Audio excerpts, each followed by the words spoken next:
Assalamualaikum warahmatullahi wabarakatuh.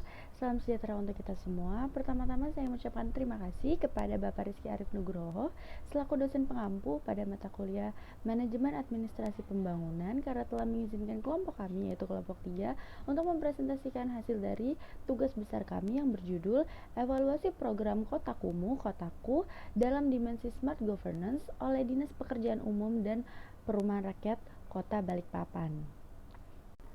Baik, selanjutnya izinkan saya memperkenalkan anggota kelompok kami yang terdiri dari Arya Jati Detantio, Fikri Said, M. Chaidir Fikri, Raihan Aldi, dan saya sendiri, Salwa Fertisya. Baik, masuk ke latar belakang. Yang pertama ada menurut Undang-Undang Nomor 1 Tahun 2011 yang menjelaskan bahwa pemukiman kumuh merupakan pemukiman yang memiliki ketidakteraturan bangunan serta memiliki kepadatan penduduk yang tinggi, namun kondisi sarana dan prasarananya tidak memenuhi syarat. Sedangkan perumahan kumuh adalah rumah yang mengalami penurunan kualitas sebagai tempat hunian. Adapun menurut keputusan Wali Kota Balikpapan tahun 2020, lokasi perumahan kumuh dan pemukiman kumuh di Kota Balikpapan mencapai 153,30 hektar, yang mana hal tersebut tidak sejalan dengan visi Kota Balikpapan yang mana membangun kota yang nyaman dihuni dan menyediakan kebutuhan dasar masyarakat, salah satunya yaitu tempat hunian pada RPJMD tahun 2016 sampai tahun 2021. Karena kenyataannya kawasan pemukiman kumuh di Kota Balikpapan masih ada, sehingga dalam permasalahan tersebut dibutuhkannya program yang bertujuan untuk mengurangi dan mencegah bertambahnya pemukiman kumuh di Kota Balikpapan yang menggunakan konsep good governance. Salah satu program yang sedang berjalan yaitu program Kotaku atau program tanpa kumuh, yang mana merupakan program yang dijalankan oleh Dinas Pekerjaan Umum dan Perumahan Rakyat. Namun, apakah Kotaku tersebut telah menerapkan seluruh aspek dari good governance? Oleh karena itu, dibutuhkannya evaluasi pada program Kotaku untuk mengetahui apakah program tersebut telah memenuhi syarat seluruh aspek dari konsep good governance. Adapun tujuannya yaitu mengevaluasi pemerintah Kota Balikpapan khususnya Dinas Pekerjaan Umum dan Perumahan Rakyat dalam menerapkan good governance dalam program Kota Tanpa Kumuh atau Kotaku untuk mengurangi pemukiman kumuh yang ada pada Kota Balikpapan. Adapun sasarannya yaitu menganalisis pemerintah Kota Balikpapan, lagi-lagi merupakan Dinas Pekerjaan Umum dan Perumahan Rakyat dalam menerapkan good governance dalam program Kota Tanpa Kumuh atau Kota.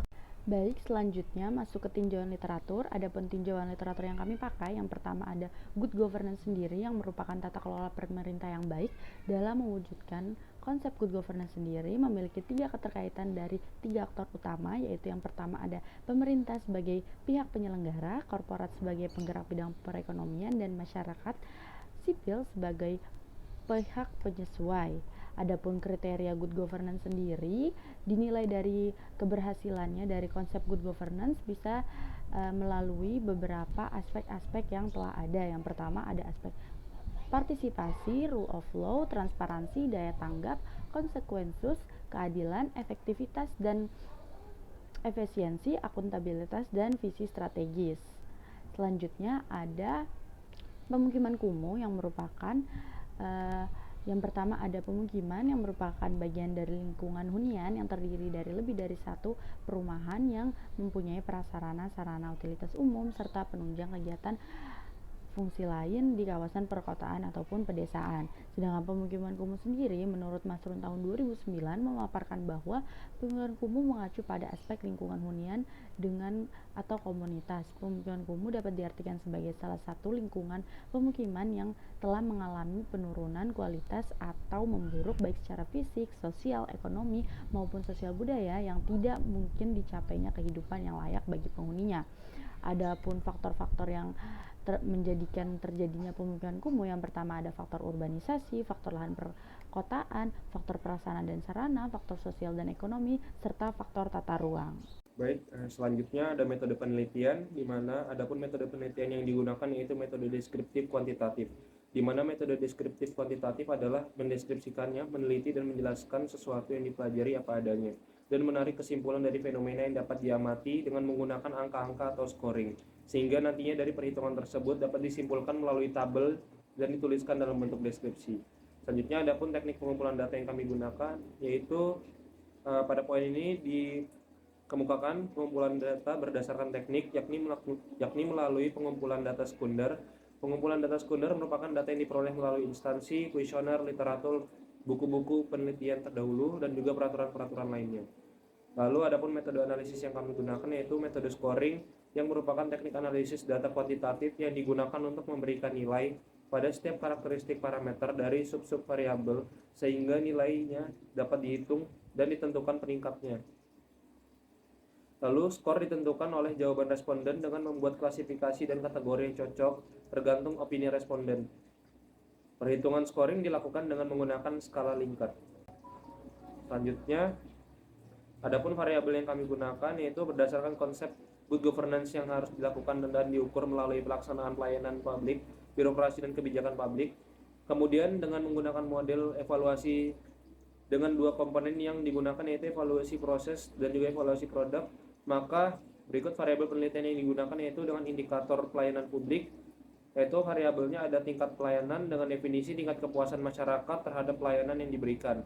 Lalu adapun indikator partisipasi masyarakat dengan dua variabel yaitu variabel yang pertama keterlibatan masyarakat, yang kedua pengetahuan atas program dan agenda dengan definisi yaitu tingkat partisipasi masyarakat terhadap program kerja dan agenda dan tingkat pengetahuan masyarakat dan program kerja dan agenda yang dimiliki.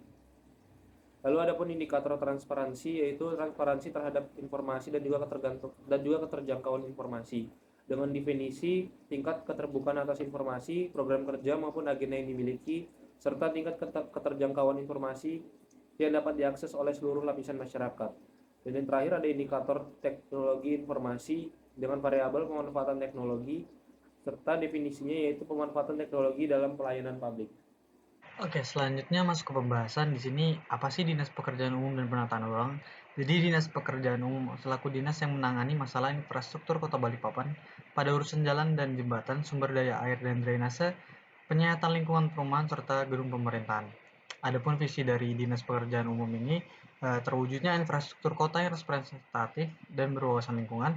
Selanjutnya ada misi menyediakan infrastruktur sebagai layanan dasar secara integratif, terpadu, dan unggul dalam rangka mewujudkan Kota Balikpapan nyaman dihuni. Lalu ada tujuan umum, Dinas Pekerjaan Umum mempunyai tugas untuk menyelenggarakan urusan pekerjaan umum bidang pengairan, kebina margaan dan cipta karyaan yang menjadi kewenangan pemerintah kota dan tugas pembantuan lainnya sesuai ketentuan peraturan perundangan yang berlaku. Selanjutnya masuk ke program Kotaku. Jadi program Kotaku merupakan salah satu upaya mempercepat penanganan pemukiman kumuh di perkotaan dan mendukung gerakan 100-0-100 yang merupakan 100% akses air minum layak, 0% permukiman kumuh, dan 100% akses sanitasi layaknya. Lalu tujuan dari program ini meningkatkan akses terhadap infrastruktur dan pelayanan dasar pemukiman kumuh perkotaan dan mencegah timbulnya pemukiman umum baru dalam rangka untuk mendukung terwujudnya pemukiman perkotaan layak huni, produktif, dan berkelanjutan.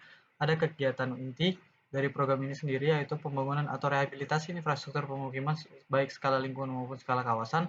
Yang kedua ada penguatan kapasitas masyarakat dan pemerintah daerah, lalu ada pembangunan infrastruktur pendukung penghidupan masyarakat.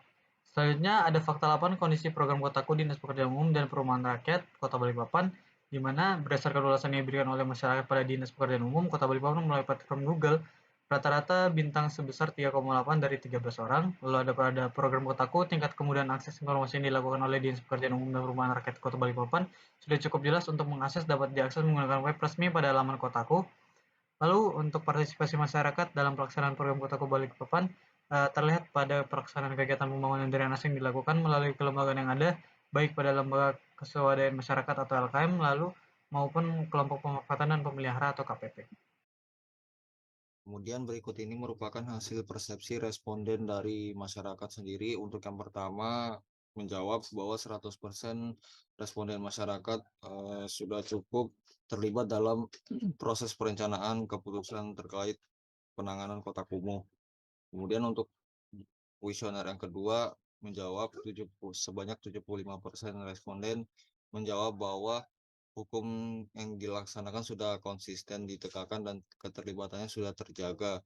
Kemudian untuk yang ketiga sendiri, sebanyak 50% responden menjawab informasi tentang pengelolaan kota kumuh sudah disampaikan secara transparan dan akuntabel. Kemudian untuk yang keempat sendiri, berdasarkan kebijakan tersebut sebanyak 75 responden menjawab kapasitas institusi sudah cukup memadai dan menangani kota kumuh. Kemudian untuk indikator yang kelima, berdasarkan diagram sebanyak 100% responden sudah menjawab bahwa pemerintah sudah cukup responsif dan akuntabel dalam memenuhi kebutuhan masyarakat terkait penanganan kota kumuh. Kemudian untuk indikator ke-6, berdasarkan diagram sebanyak 75% responden menjawab bahwa kebijakan dan tindakan pemerintah sudah adil terhadap penanganan kota kumuh bagi seluruh masyarakat. Kemudian untuk indikator ke-7, berdasarkan diagram sebanyak 50% responden menjawab bahwa pemerintah sudah cukup efektif dan efisien dalam menangani kota kumuh. Dan kemudian untuk indikator ke-8, sebanyak 75% responden menjawab bahwa masyarakat cukup terbuka dalam kemudahan dalam mengakses informasi penanganan kota kumuh. Dan terakhir untuk indikatornya sendiri, sebanyak 75% responden menjawab bahwa upaya penanganan kota kumuh sudah sesuai dengan visi yang berkelanjutan dan berkesinambungan. Selanjutnya masuk pada komparasi fakta lapangan dengan persepsi masyarakat. Yang pertama ada indikator kepuasan masyarakat terhadap pelayanan Dinas Pekerjaan Umum dan Perumahan Rakyat Kota Balikpapan. Selanjutnya ada fakta lapangan. Untuk fakta lapangan sendiri, pada situs Google Maps mendapatkan penilaian sebesar 3,8% dari 13 urusan.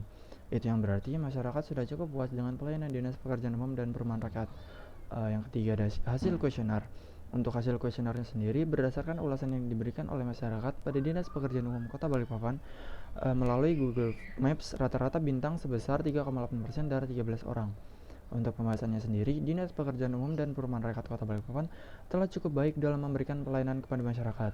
Dalam hal ini, Dinas Pekerjaan Umum dan Perumahan Rakyat harus mempertahankan atau bahkan meningkatkan kinerja kualitas pelayanan.